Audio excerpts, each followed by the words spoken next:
All right, welcome to KX News on the Go. I'm Chance Stickland. Thank you for joining us. We're just days away from the trial for the woman accused of killing her roommate back in 2007. Nicole Rice was in court again Wednesday for a last-minute status conference discussing a witness scheduling conflict and expanded media coverage.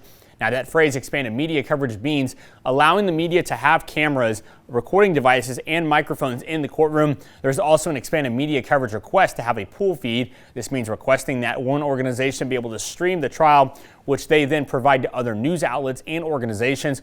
On Wednesday, both the defense and the prosecution objected to that request.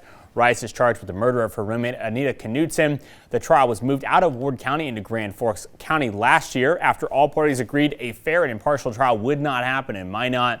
Now, once a judge has a final decision on the expanded media coverage part, we will bring that to you on air and online. KX News will be there at the start of the trial this upcoming Monday.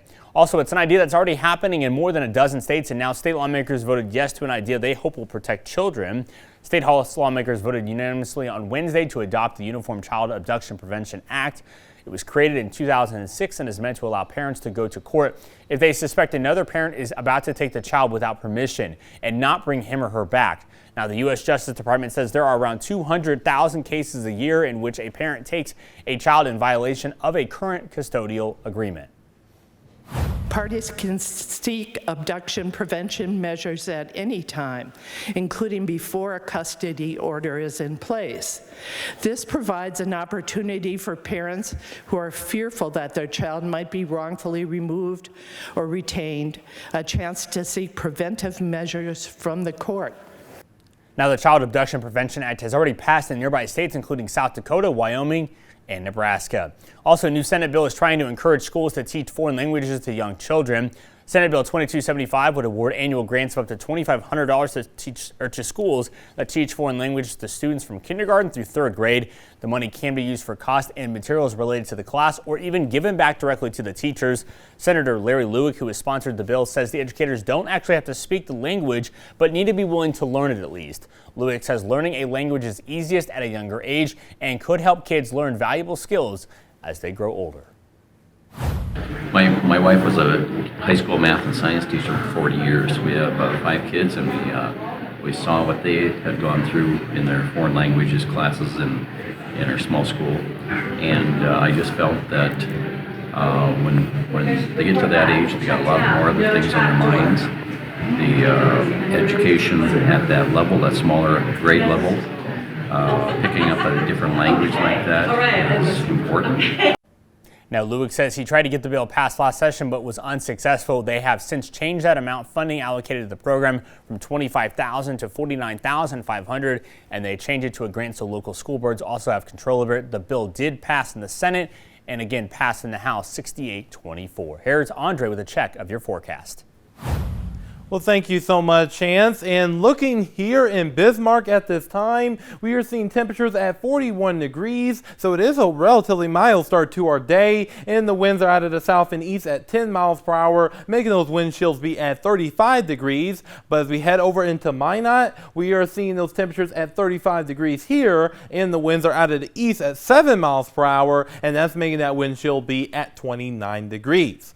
Now, looking at our current storm team radar, we are seeing those partly to mostly cloudy skies throughout the viewing area at this time, and these clouds will just continue to persist throughout the day today, so really don't expect so much sunshine that we saw yesterday. Now, as we head over into our current temperatures, our temperatures right now are mainly in the 30s and even a 40 here in Bismarck, also there in Wishick, and also in Mobridge, where it's our warmest at 44 degrees. And to compare to this time yesterday, we are seeing about a 10 to 20 degree temperature difference, so it is a lot warmer than what we were seeing for sure. I'd even need a jacket this morning heading into work, so that's really cool. Now, our wind chills brought to you by Absolute Comfort Plumbing and Heating, mainly in the 20s and 30s, so not too bad at this time. Now, as far as our current pattern is right now, we have this area of high pressure that is to our south and east, and that's going to be bringing us those warm conditions for today. But however, However, we're going to be watching this system here as we head into our Friday and Saturday, and this is going to be providing us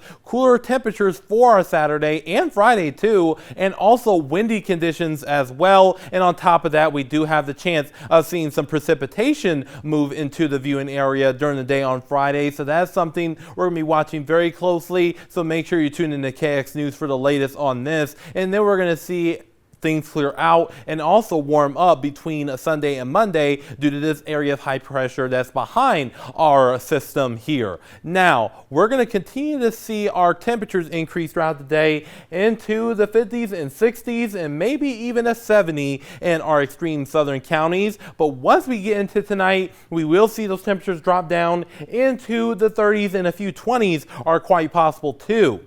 Now, our highs for Friday, we're going to see those temperatures drop down into the 30s and the 40s, and this is with that system pushing on in. And speaking of that, we're going to be starting to see the impact start in our western counties between 10 and 12 o'clock in the afternoon and lasting into 2 and 3 o'clock. And once we get into around 4 and 5 o'clock, that's where we'll start seeing the precipitation enter the Highway 83 corridor, and this includes the Magic City and the capital city, and that's something we're going to be watching very, very closely. And that precipitation will persist into our overnight hours on Friday into our Saturday morning, early Saturday morning. And again, we will see the chances of seeing in a wintry mixed format in the form of rain, snow, and also freezing rain at times. So this is something we'll keep in mind and watch as we progress closer here. And again, we will see those strong winds during this period of time, so that's something to also keep in mind. So make sure you have that KX Storm Team app for the latest weather information.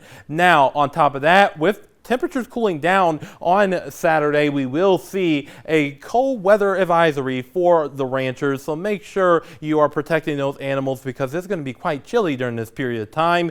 And we will see those temperatures drop down into the upper 20s to low 30s here in Williston, with those conditions improving by the time we get into our Sunday and Monday. And that same thing goes for Dickinson with those increasing temperatures Sunday into Monday. For Minot, we will see those conditions improve past our Saturday into our Sunday, and that same thing goes in Bismarck as well. So it's going to be quite a wild ride over the next several days, Chance. All right, thanks, Andre. Well, for KX News, I'm Chance Stickland. Thank you.